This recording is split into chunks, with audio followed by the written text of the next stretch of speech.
Много мраза, когато жените ми казват: не мога да готвя, защото майка ми така и не ме научи. Бе, майка ти не те учила да правиш и тръби, ама си шива професионалист. Вика, външния вид няма значение. Ама като видиш хлебарка подскачаш, а като видиш пеперутка я снимаш, нали? На кой му пука, че жените без грим изглеждат по съвсем различен начин. Все пак и патката, като не ти е станала, изглежда доста по-малко. Знаете, че на всяка една кутия цигари има отвратителни картинки с болестите, които пушенето причиняват. Мятам, че и курвите редовно си слагат картинки на главите, какви болести пренасят. Знаете ли защо костонурките нинджа винаги нападат, когато са четирима? Защото учителя им е мишка, бат. Най-лошо е да се биеш с травестит, защото има мъжка сила и женска злоба в едно, бат. И така сме на тази вълна. Ще ви кажа още един интересен факт. Курвите са като уличните кучета. Всички им се радват, обаче никой не ги прибира вкъщи. Още по-сещаш ли се, бат? Вика ми, много пъти слаг запетайка там, където трябваше слот точка. Затова ли имаш двойка на теста по български, куче умрял? Кога дядо ти пие две ръки и почва да те учи как да се биеш?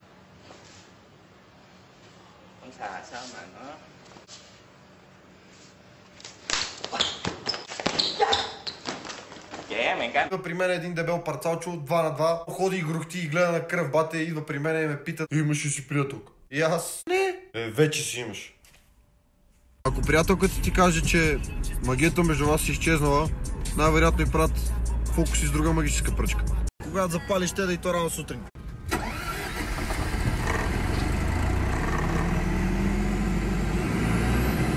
50 нюанса сило се води романтичен филм, само защото мъжът е милиардер. Ако живееше в панелка в дружба, щеше да е поредния епизод от Съдбина кръстопът. И една перничка поговорка: абракадабра, авигозавра. Ако никога не сте бъркали в на дебела жена за вината, усещането е все едно конче ти да е от ръката. Честит 8 март на всички дами, бъдете се така прекрасни, усмихнати, красиви. Разбира се, това не се отнася за 11 годишните ходещи дюнери с много майонез и кетчуп.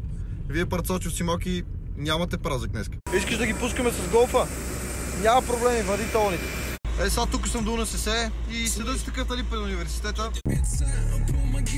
Излиза един електро такъв и вика: бе, кумба, ти искаш ли да ти дам една диплома, само не спомених в сторито? Викам: яла бе, брат! Имам едно въпросче към вас. Защо всяко едно момиче, което си харесвам, или си има приятел, или има добър вкус за мъже? Сега ще ви покажа как да победите системата. Значи най-яките хрупанки за мен са тия с пиле и лимон, обаче никога лимона не е достатъчен. Затова взимате 3 пакета хрупанки с лимон, слагате ги в една купичка и изтисквате лимончето отгоре.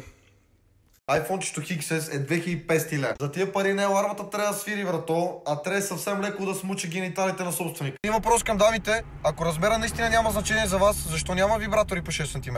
И от днеска за мацки изненада, просто не ме питай защо. Добре, няма да те закачам. Ето на тебе изобщо не ти пъка. По повод факта, че имам нов профил в Instagram, чето, обмислям да направя един нов клип.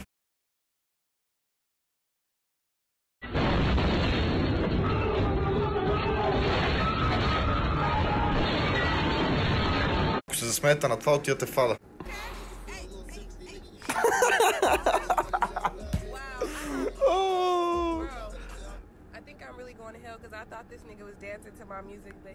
Приятелката ми тук що ми писа, че е в най-добрата й приятелка. Най-добрата й приятелка в момента ми прави тръба. Бат, ти лъжкинята, бат. Да си цъкаш в Тиндър, когато си възбуден, е също... Бати пичето. Мисълта ми беше, че да си цъкаш в Тиндър, когато си възбуден, е също като да отидеш до магазина, когато си гладен. Взимаш грешни решения, за които после съжаляваш. Хората ходят на бокс, ММА, кикбокс. Аз чета Кой цар Калян, да не вземам песниците някъде.